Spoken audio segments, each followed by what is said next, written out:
आज अपनी बात करेंगे नूरजहां के बारे में।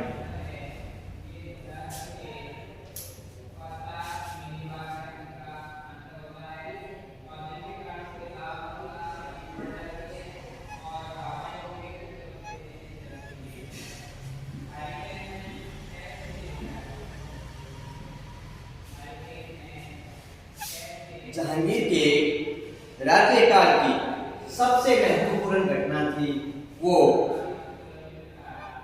नूरजहां के साथ उसका विवाह था, जो मई 1611 ईस्वी में संपन्न हुआ। जहांगीर सार्वजनिक जीवन में धीरे धीरे पीछे हटता गया और नूरजहां का प्रभाव धीरे धीरे मुगल राजनीति में बढ़ता गया। नूरजहां, जिसका मूल नाम मेहरुनिसा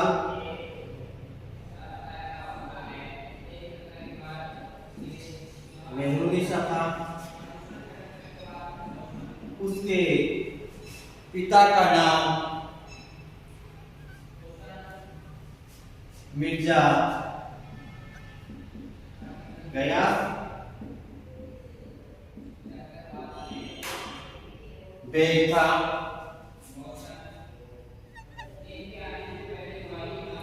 उसका विवाह फारस के एक शासी युग अली कुली बेग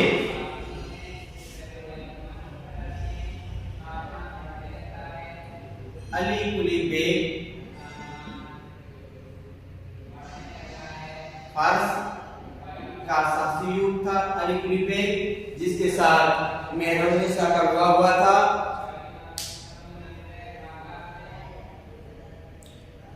उसे शेर अफगान की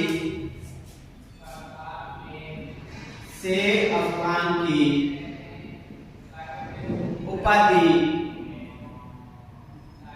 प्रदान की गई थी।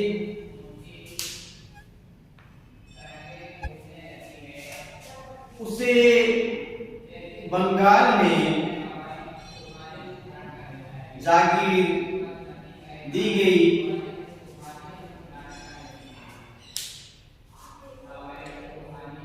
अपनी इच्छा राज्यारोहण के एक वर्ष बाद ही जहांगीर को सूचना मिली कि शेर अफगान शाही आज्ञाओं का उल्लंघन कर विद्रोही होता जा रहा है।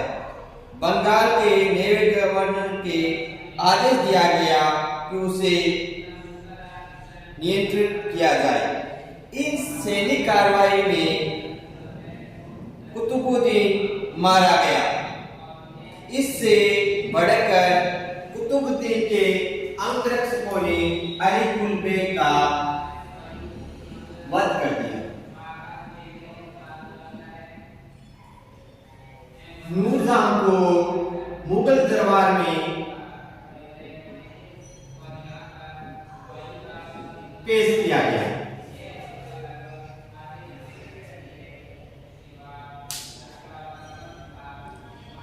शासन के 4-5 वर्ष बाद मई 1611 में जहांगीर ने नूरजहां से विवाह कर लिया।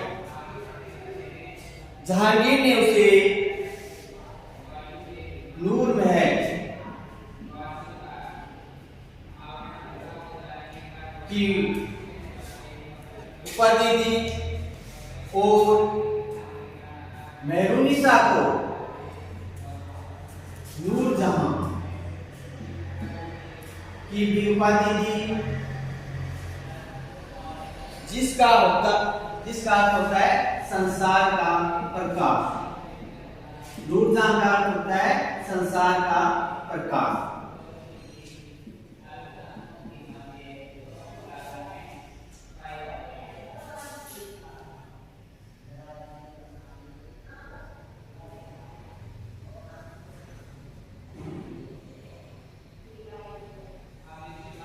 नूरजहां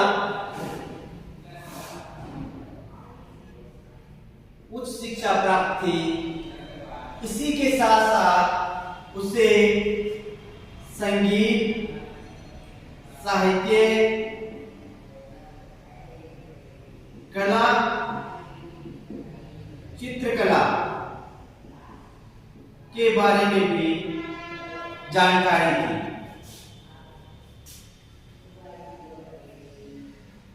वह एक दयालु महिला भी थी। इसके अलावा नूरजहां काफी दान करती थी। उसने कई लड़कियों का विवाह भी करवाया। इसी दौरान उसने सौंदर्य प्रसाधनों एवं आभूषणों का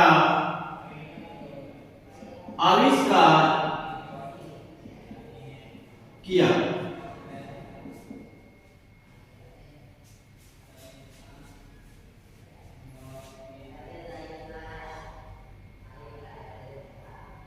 नूरजहां में दयालुता के साथ साथ अनेक दोस्त भी थे। वे एक महत्वाकांक्षी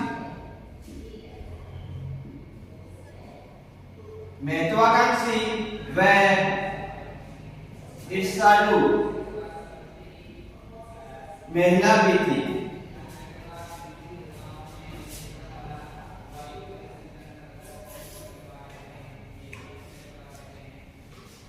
नूरजहां अपने पति जहांगीर के साथ बैठकर जोरों का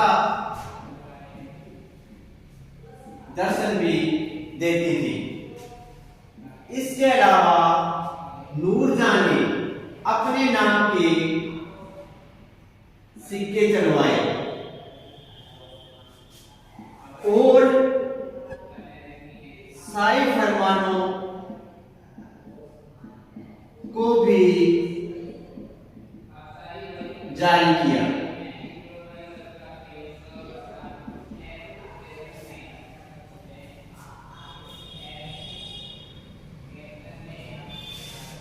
नूरजहां के बढ़ते हुए प्रभाव के कारण नूरजहां ने अपने सगे संबंधियों को उच्च पदों पर नियुक्त कर दिया। उसने अपने पिता कयास बेग को मुख्यमंत्री के पद पर नियुक्त किया। इसके अलावा उसने अपने भाई आसफ खान को भी दीवान के पद पर नियुक्त किया।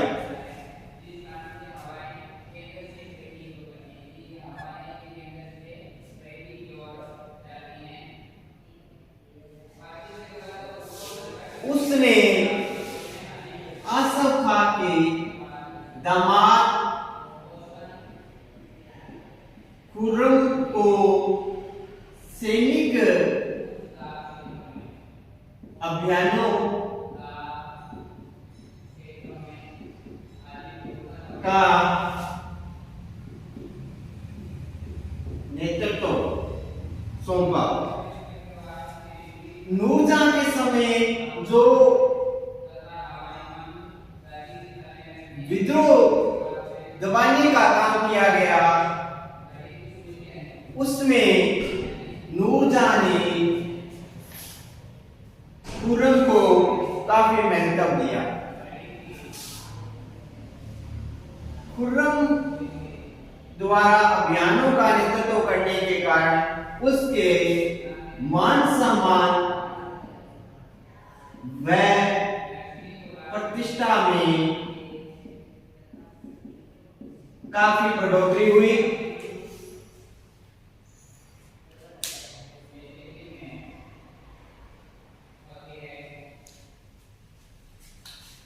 नूरजहां दिनों दिन अपना प्रभावशाली व्यक्तित्व तो बढ़ा रही थी, जिसके परिणाम स्वरूप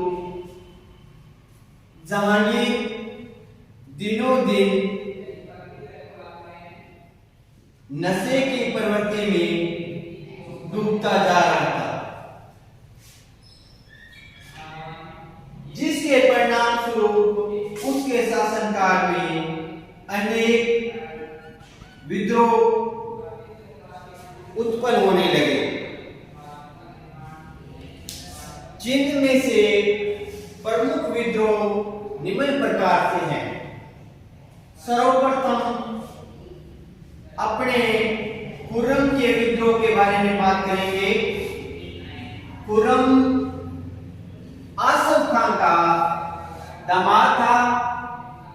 उसने अनेक अभियानों में सेना का नेतृत्व किया, जिसके कारण उसका प्रभाव मुगल सत्ता में काफी बढ़ गया।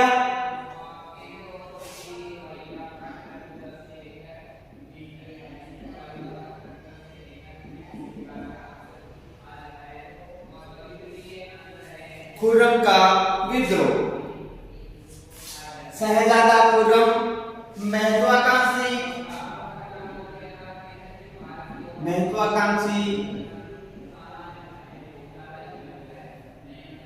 था। इसी के साथ साथ वह मुगल सत्ता प्राप्त करने की भी लालसा रखता था।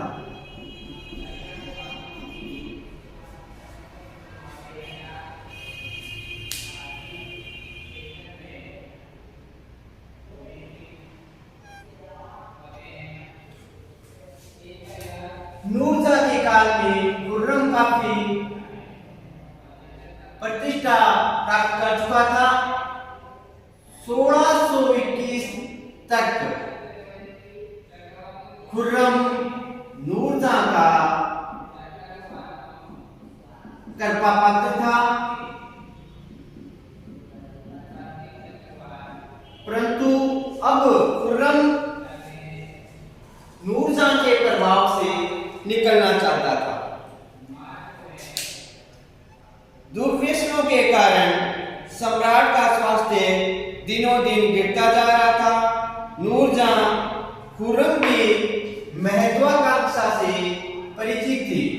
उसे भय था कि खुर्रम सत्ता प्राप्त कर लेगा, मुगल सत्ता प्राप्त करेगा तो नूरजहां को कुछ भी प्राप्त नहीं होगा।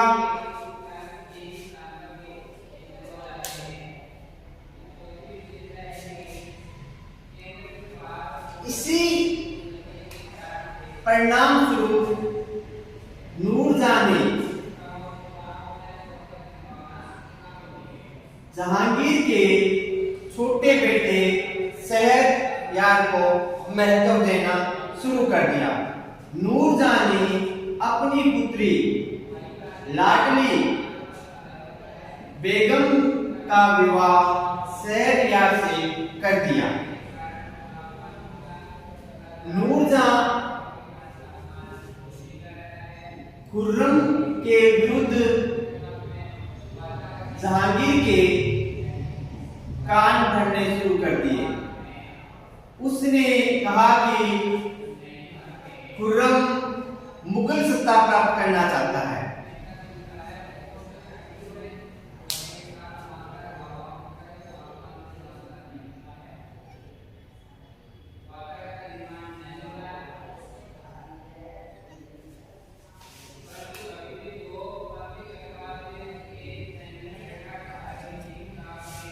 जो शहरयार वह लाडली बेगम का जो विवाह हुआ था वो 1621 में हुआ था। खुर्रम नूरजहां की चालें समझ रहा था, अतः खुर्रम और नूरजहां के बीच तनाव की स्थिति पैदा हो गई।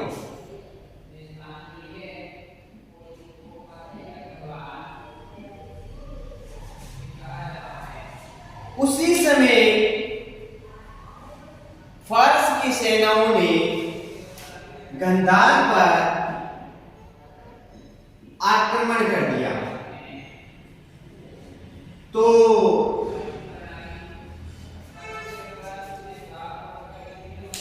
जहांगीर ने खुर्रम को गंधार की सुरक्षा करने के लिए कहा, लेकिन खुर्रम को आशंका थी कि जहांगीर का जो स्वास्थ्य है वो दिनों दिन खराब हो रहा है, उसकी मृत्यु कभी भी हो सकती है।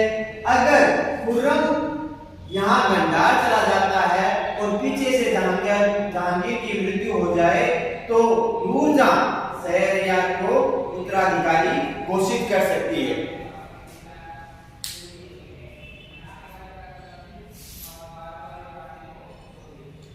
जिसके परिणाम स्वरूप खुर्रम गंधार नहीं गया।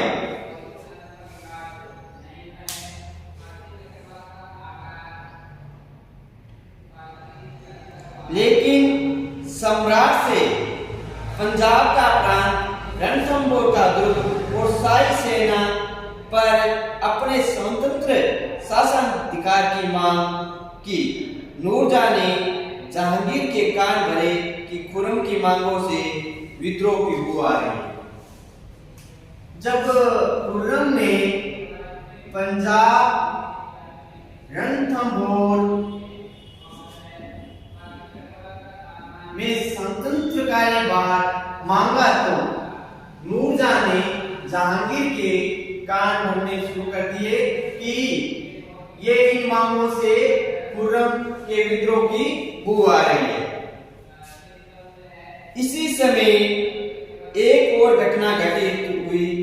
कुछ समय पूर्व खुर्रम ने सम्राट से धौलपुर की जागीर मांगी थी।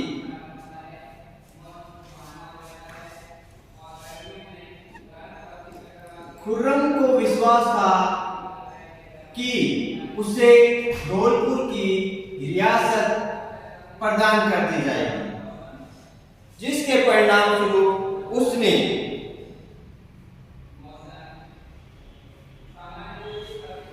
दरिया खां को धौलपुर का शासन संभालने के लिए भेजा।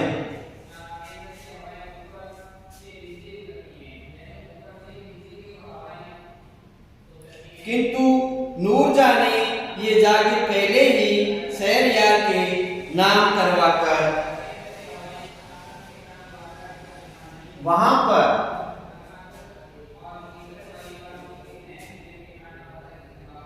शरीफ उल मलिक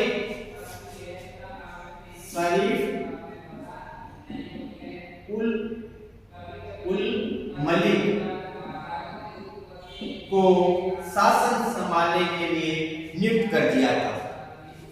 अब दरिया खां वहां गया तो शरीफ उल मलिक और दरिया खां के मध्य युद्ध हुआ।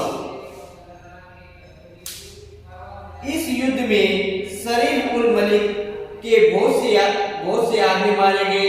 इस घटना को लेकर नूरजहां ने सम्राट के कान भरे। फलस्वरूप जहांगीर ने खुर्रम को बहुत डांटा फटकारा और समस्त सेना को दरबार में भेजने का आदेश दे दिया। जहांगीर और खुर्रम के मतभेदों के बीच नूरजहां के कहने पर सम्राट ने शहरयार के पदबंदी कर दी।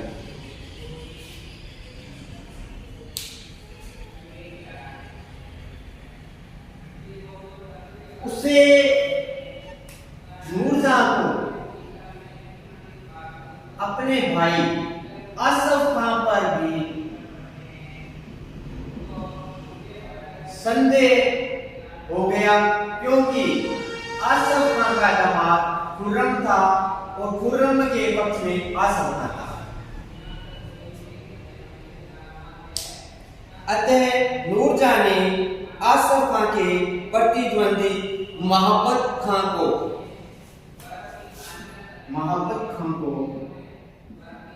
काबुल से बुलवाया।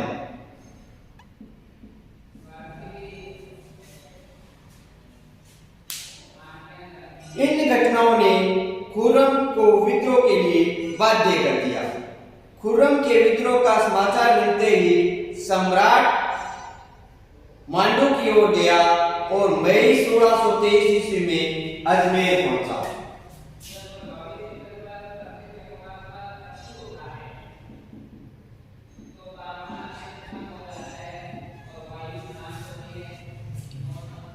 उधर खुर्रम फतेहपुर सीकरी की ओर आया, लेकिन वहां उसे कोई सफलता नहीं मिली। तब तक वह आगरा पर टूट पड़ा। शाही सेना ने उसे पराजित कर दिया और मालवा की ओर भाग गया। फिर अजमेर को लूटता हुआ उदयपुर पहुंचा। उदयपुर में कुछ दिनों बाद दक्षिण की ओर गया और मलिक अंबर व बीजापुर के सुल्तान से सहायता मांगी, लेकिन विद्रोही शहजादे को उन्होंने सहायता देने से मना कर दिया। तेलंगाना होता हुआ बंगाल की ओर आया और रोहतास दुर्ग सहित बंगाल व बिहार पर अधिकार कर लिया। 1624 ईस्वी में शहजादा परवेज और महाबत खान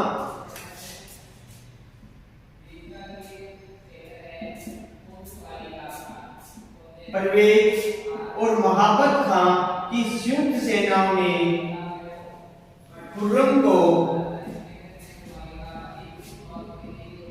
पराजित कर दिया।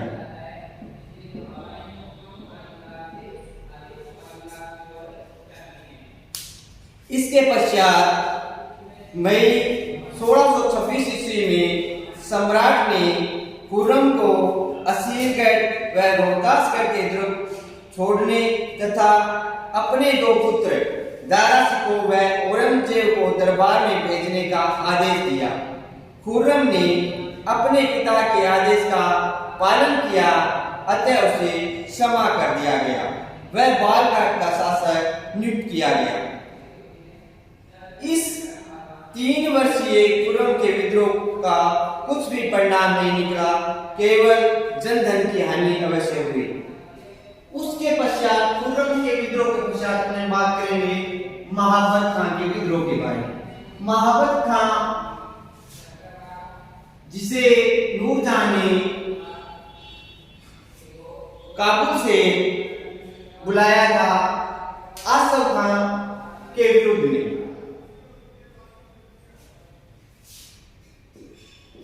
महाबत खान और शहजादा परवेज ने खुर्रम को विद्रोह करने पर उसको काफी बार पराजित किया, जिसके परिणाम स्वरूप महाबत खान की प्रतिष्ठा में और परवेज की प्रतिष्ठा में बढ़ोतरी हुई। अब इस शक्ति को बढ़ते हुए देखकर नूरजहां को थी और उसे डर था कि महाबत खान भी कहीं उनके लिए कठिनाई उत्पन्न ना करते। परिणाम स्वरूप महाबत खान की शक्ति को सीमित करना बहुत अनिवार्य हो गया। इसे लेकर नूरजहां ने जहांगीर से बातचीत की। महाबत खान साम्राज्य का सर्वोच्च सैनिक था, कुशल राजनीतिज्ञ था। उसने इसी योग्यता के आधार पर खुर्रम के विद्रोह को शांत करने का श्रेय प्राप्त किया। फिर वह अत्यंत महत्वाकांक्षी था तथा सम्राट के अतिरिक्त किसी का आदेश मानने को तैयार नहीं था। वह नूरजहां से ईर्ष्या करता था। नूरजहां शहरयार को गद्दी पर बैठाना चाहती थी, जबकि महाबत खान शहजादा परवेज को मुगल सत्ता पर बिठाना चाहता था। परिणाम स्वरूप इसी बात को लेकर दोनों में अनबन हो गई।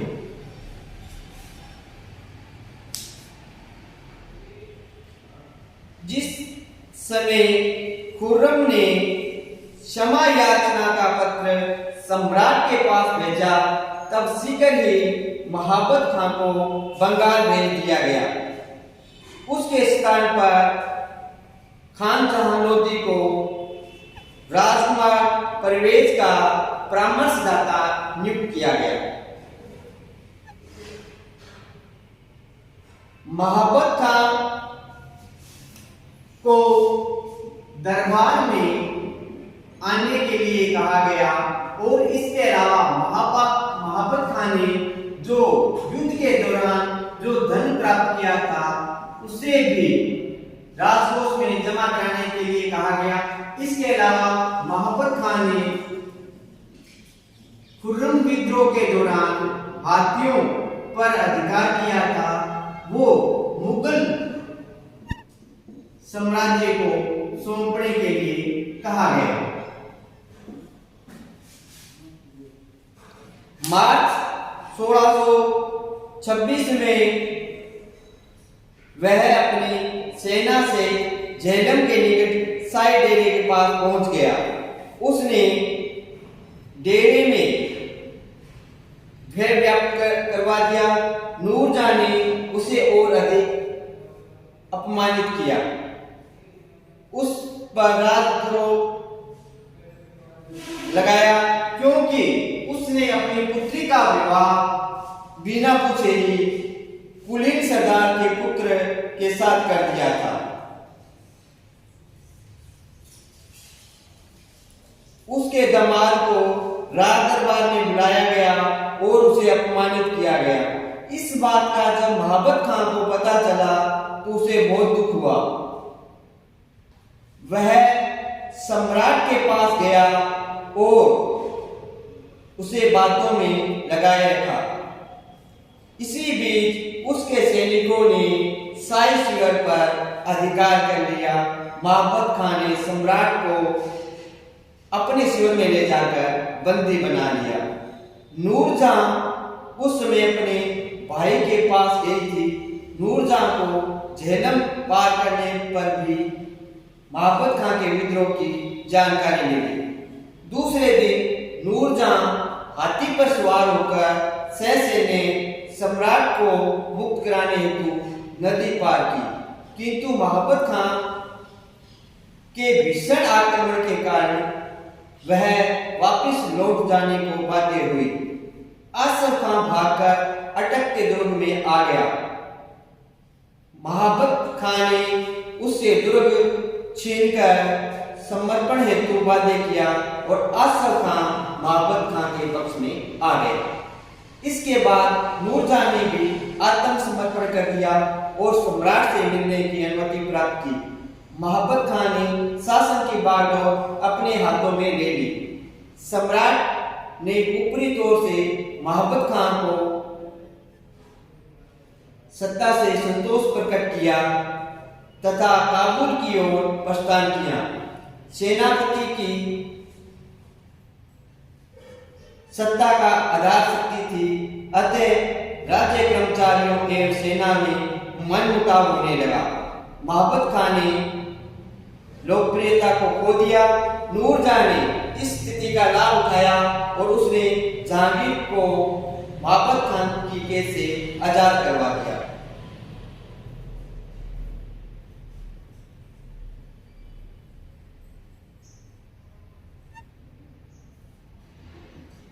इसी दौरान महाबत खां ने जब देखा कि मुगल सत्ता उसके हाथों से निकल रही है तो वह वहां से भाग गया।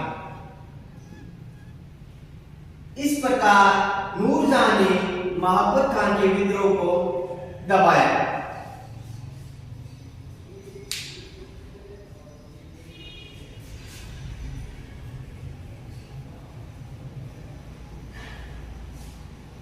अब अपने बात करेंगे जहांगीर के अंतिम दिन।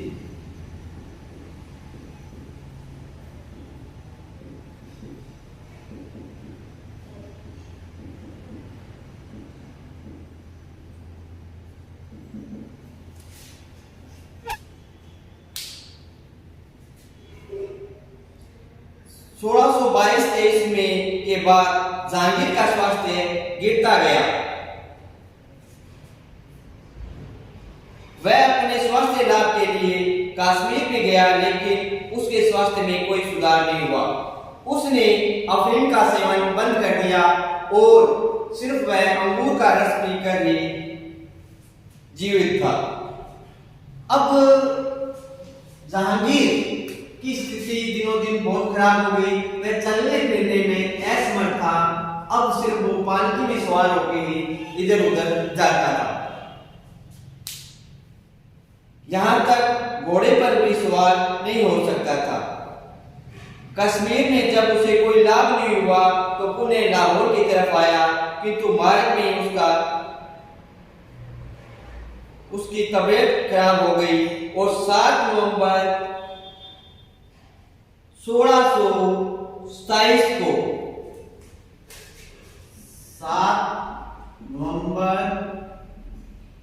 1627 को उसकी तबीयत खराब हो गई और उसकी मृत्यु हो गई। लाहौर के पास ही उसे दफना दिया गया, जहां नूरजहां ने एक सुंदर मकबरा बना दिया। जहांगीर का मूल्यांकन।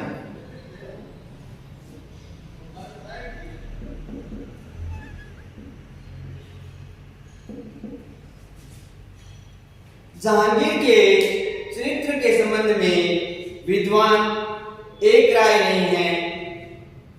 यूरोपीय विद्वानों ने उसे सूरा, सुंदरी और सौंदर्य, सूरा, सुंदरी और सौंदर्य का उपासक बताया।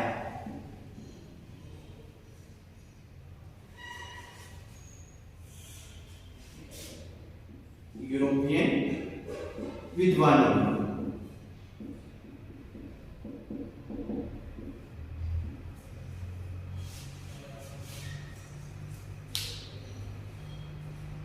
इस कारण वह असफल शासक बताया गया। भारतीय विद्वानों ने उसे एक न्यायप्रिय शासक बताते हुए उसे श्रेष्ठ सफल शासक कहा है, किंतु ये दोनों ही मत सत्य से परे हैं। वास्तविक सत्य इन दोनों मतों के मध्य स्थापित किया गया। उसका